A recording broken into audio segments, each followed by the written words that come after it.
हमारी चैनल को जरूर सब्सक्राइब करें, बेल आइकॉन को दबाइए ताकि आने वाली नई मोटिवेशनल वीडियोस आप सबसे पहले देख सकें। भगवान श्री कृष्ण का पूरा जीवन हमारे लिए प्रेरणा का स्रोत है।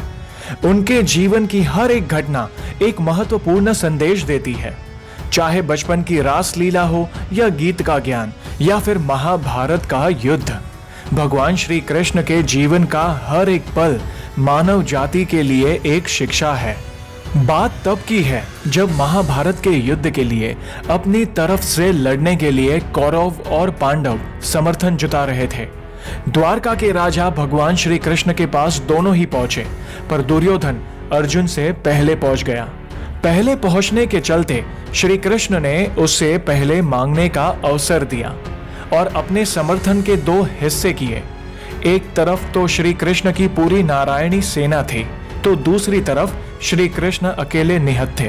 दोनों ही मित्र पक्ष होने के कारण श्री कृष्ण ने प्रतिज्ञा ली कि वो युद्ध के दौरान हथियार नहीं उठाएंगे। ऐसे में लोभवश दुर्योधन ने श्री कृष्ण की सेना का समर्थन ही मांग लिया। निहत्थे श्री कृष्ण उसके किस काम के थे? इस पर श्री कृष्ण मुस्कुराए और अर्जुन ने तब श्री कृष्ण को अपने सारथी के रूप में मांग लिया। जब दुर्योधन हस्तिनापुर पहुंचा तो शकुनी ने उसे बहुत दुत्कारा और कहा कि श्री कृष्ण निहत्था ही सब पे भारी पड़ेगा। युद्ध में कौरवों के सेनापति भीष्म पितामह ने चारों तरफ कहर बरपा रखा था। वो अकेले ही पूरी पांडव सेना पर भारी पड़ रहे थे। भीष्म पितामह अपने वचन और प्रतिज्ञा पर अडिग रहने के लिए जाने जाते थे। उनका मानना था कि जो प्रतिज्ञा उन्होंने की है उसे प्राण देकर भी निभाना है।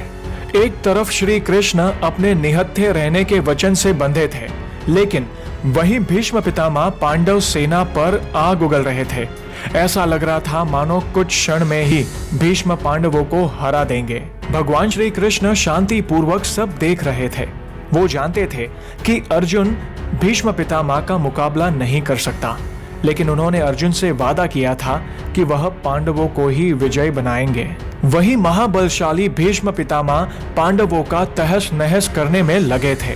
तब भी अर्जुन को क्रोध न आया।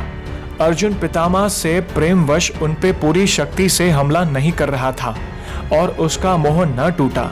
यही सोचकर भगवान श्री कृष्ण ने भीष्म पितामह को रोकने के लिए अपनी प्रतिज्ञा तोड़ते हुए रथ का पहिया उठा लिया। लेकिन भीष्म पितामह जानते थे कि श्री कृष्ण भगवान है, इसलिए उन्होंने मुस्कुराते हुए अपने धनुष बाण एक और रख दिए और हाथ जोड़कर खड़े हो गए। भीष्म पितामह श्री कृष्ण से कहते हैं, भगवान, आपने तो युद्ध में कोई शस्त्र ना उठाने का वादा किया था और आप तो भगवान हैं, आप अपना वादा कैसे तोड़ सकते हैं? तब श्री कृष्ण कहते हैं, हे भीष्म, आप तो खुद ज्ञानी हैं, आप कभी अपना वचन या प्रतिज्ञा नहीं तोड़ते, इसलिए आपका नाम भीष्म पड़ा।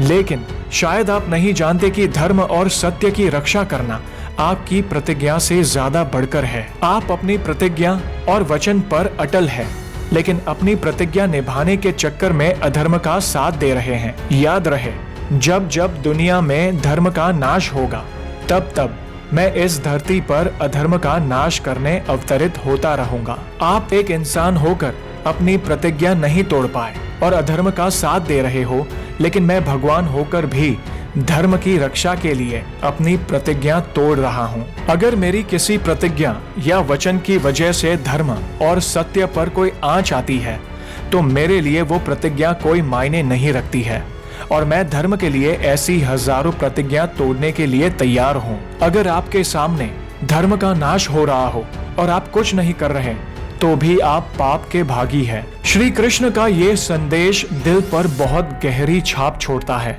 दोस्तों, सत्य की रक्षा हमारे हर स्वार्थ, हर वचन और हर मजबूरी से बढ़कर है। यही इस कहानी की शिक्षा है। तो दोस्तों, कैसी लगी आज की ये वीडियो को लाइक और शेयर करना ना भूलें और जल्द ही हम ऐसे ही इंटरेस्टिंग मोटिवेशनल वीडियोस लेकर वापस लौटेंगे। तब तक जय श्री राम, जय हनुमान।